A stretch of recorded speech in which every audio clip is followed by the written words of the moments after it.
New footage shows this is how Ukrainian FPV drones takes out Russian soldiers fleeing in combat Avdiivka. A Ukrainian drones flying high above a snowy white landscape spotted a group of Russian troops walking along a tree line somewhere near war-torn Avdiivka. The small, bomb-laden aircraft targeted one soldier, dropping an explosive a few feet away from him, and the other Russians made a run for it, hoping to find cover among the trees, but there was no escaping.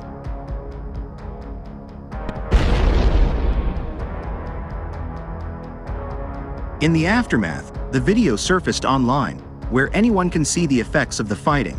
The horrors of war are on full display, but the significance may at times be more elusive and at others exaggerated.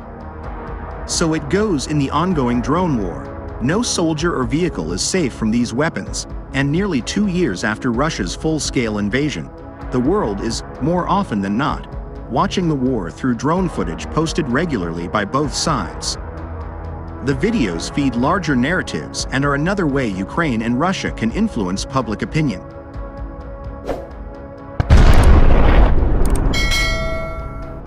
This is part of the propaganda and information war in which each side is trying to diminish their adversaries' will to fight. Stacy Pettyjohn, director of the defense program at the Center for a New American Security. The footage can, accurate or not, paint a picture of the conflict, and as Ukraine seeks to impress its Western allies and partners in order to keep receiving military aid, something not guaranteed, appearance and influence can mean everything.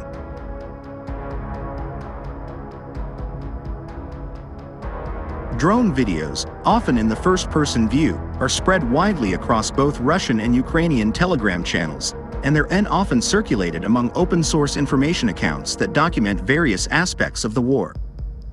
They flood various social media platforms, like X, and the videos vary, but they all show drones flying across scarred battlefields, locating targets, and attempting to destroy them in one way or another.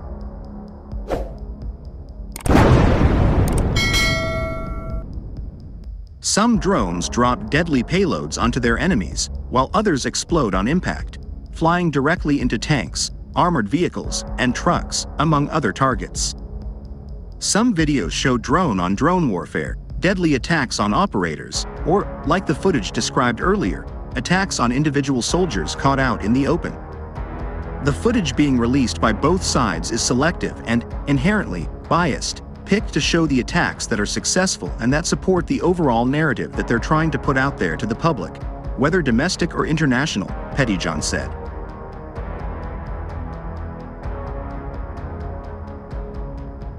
War watchers are not necessarily seeing all the malfunctions, malpractices, and mistakes, but the drone videos that appear on open-source information channels or are shared by Ukraine and Russia are only a fraction of the operations happening on a daily basis. War experts have previously that many drones attacks likely end in failure for one reason or another. Similar to the way Russia uses them, drones can be a stopgap, keeping Ukraine from wasting precious long-range weapons when it doesn't have to.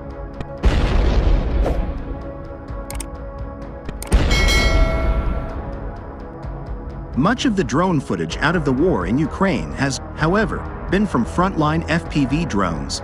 Operators who fly FPV drones wear goggles to see from the drone's perspective. Controls in hand, it's almost like any video game, hand-eye coordination becomes essential, and the experience is both visceral and intimidating. It's as if the viewer is both operator and the drone, while seeing combat through that perspective can skew and influence opinion.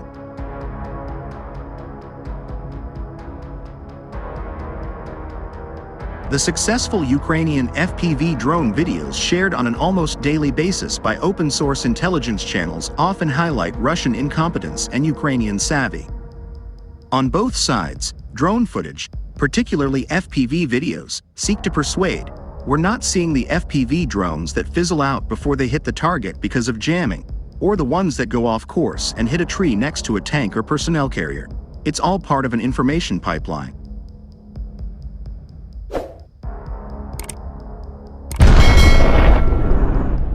Pettyjohn said, and just because another reconnaissance drone picks up video footage of a successful hit or major explosion doesn't mean the target has been destroyed.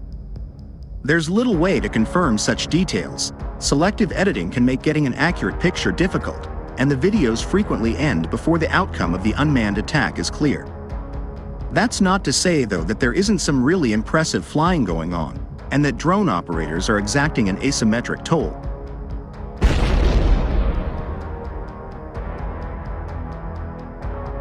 Flying FPV drones requires a significant amount of skill, often more so than operating other types of UAVs or loitering munitions, and they're performing some really amazing maneuvers, Pettyjohn said. They're attempting to use them to take out well-defended and more expensive systems like tanks, flying around the armor to find a vulnerable point where the payload will do maximum damage.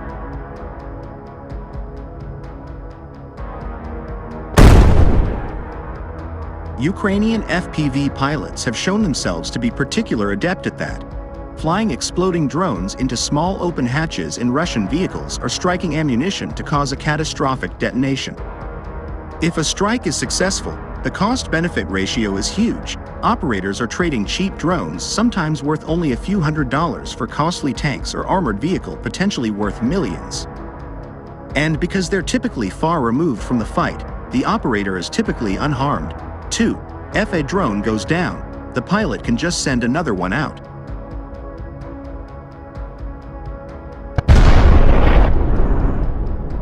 But just because the operator isn't right on the front line and not in as much danger as they might be on foot or near the attack, doesn't mean they're not vulnerable to counterattack, Pettyjohn said. Losing pilots to counterattacks deals an especially heavy blow.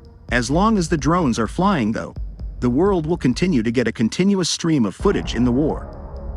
However, there's just so much more of it, and it's certainly shaping perceptions of the conflict. Pettyjohn adding that the footage can give viewers a picture of a particular tactical engagement that may or may not be representative of what's going more broadly in the course of the battle.